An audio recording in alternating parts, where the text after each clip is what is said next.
បាទបងប្អូនបន្ទាប់ពី steak សាច់គោនៅឌូបៃនេះ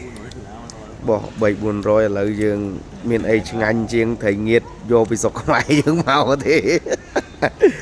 ងៀតអីគេវិច័យងៀតត្រីឆ្លូច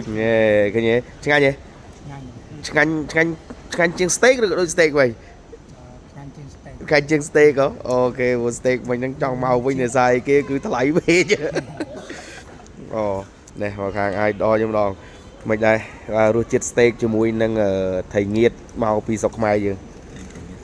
បាទ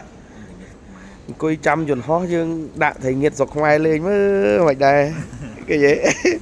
បាទមកទៀតនេះលោកគ្រូបុលអូបាទថ្ងៃនេះគ្រូបុលលេងមកឈុតត្រីងៀតមកពីស្រុកខ្មែរមានត្រីឆ្លូញផងត្រីអីគេខ្លះគ្រូមានត្រីកេះមានអីទៀតត្រីទួ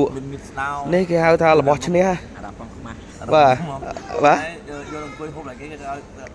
អត់ឲ្យហូបទេតែយើងអង្គុយហូបកន្លែងមុខពលានចេះចាំ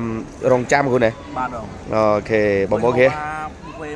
ដៃថាវិការថ្លៃពេក300-400ឡាអ300-400នេះចាញ់ងៀតរបស់យើងបងចាញ់មែនហ៎ឃើញទេហូបពីដងបាទពីដង700ឥឡូវ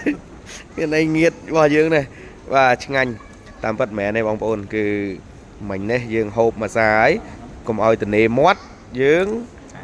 បាទគេអត់សូវតនេដែរកន្លះកយើងចាំមើលស្អែកយំមិនដឹងធ្វើគីឡូ